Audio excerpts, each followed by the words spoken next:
আগামী 30 কার্যদিবসের মধ্যে যদি সরকার এই খুনের বিচার কার্য সম্পন্ন করতে ব্যর্থ হয়, তাহলে আমরা 30 কার্যদিবসের পরে সরকার পতনের আন্দোলন শুরু করব।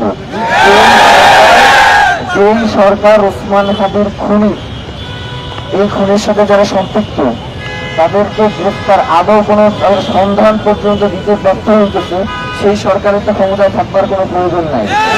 এই সরকার বাংলাদেশের আইন শৃঙ্খলা পরিস্থিতি রক্ষা করতে ব্যর্থ হইতেছে, গোয়েন্দা সংস্থা কোন রকম যে সরকারকে সাহায্য করতেছে না, আপনি কোনোভাবেই কোনো ধরনের পদক্ষেপ গ্রহণ করতে পারতেছেন না, আপনি কিছু পারতেছেন না, আপনি অসহায় মানুষদেরকে তো আমরা রাষ্ট্র ক্ষমতা বসে রাখতে চাই না।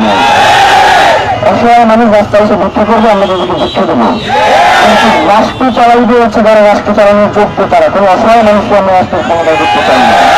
যারা ওসমান হাদির খুনিদের এখন পর্যন্ত গ্রেফতার করতে সক্ষম হয় নাই, এখন পর্যন্ত তারা চার্জশিট দাখিল করতে পারে নাই, এখন পর্যন্ত তারা ওর বিচার প্রক্রিয়া সম্পর্কে কতদূর আগাইছে সেইটা সম্পর্কে তারা জনগণকে এখন পর্যন্ত বার্তা দিতে পারতেছে না, তাহলে ওই সরকার দিয়ে আমরা কি করবো? ওই সরকার তো গণজঙ্গলকে ঘাস কাটবে, ওর বাইরে কোন সরকার আর কিছু করবে না।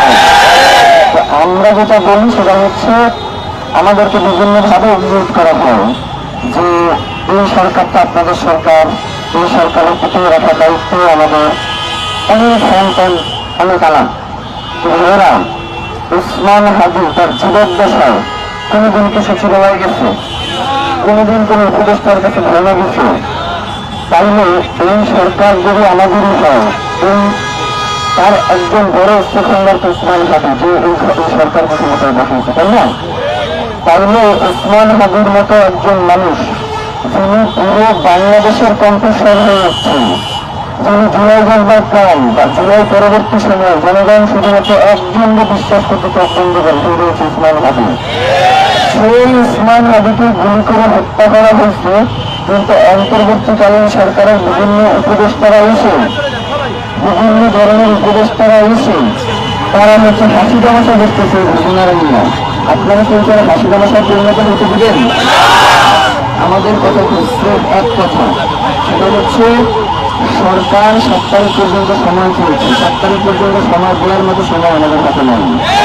এরপরে আপনারা বলবেন নির্বাচন শুরু হয়ে গেছে, পরবর্তী নির্বাচনের পরে যারা ক্ষমতা আসবে তারা ওইটার বিচার করবে, ম্যান প্যান এসব আলাদা আমরা শিখতে চাই না।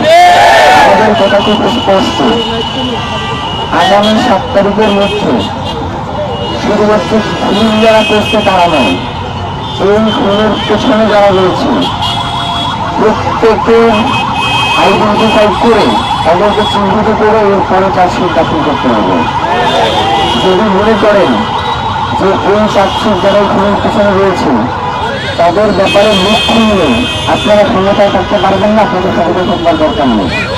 5 তারিখ থেকে 8 তারিখ পর্যন্ত বাংলাদেশের ক্ষমতায় ছিল, আপনাদের কাছে জানতে চাই 5 আগস্ট থেকে 8 আগস্ট পর্যন্ত শেখ হাসিনা বিদেশে পালিয়ে যাওয়ার পরে ক্ষমতায় ছিল কি?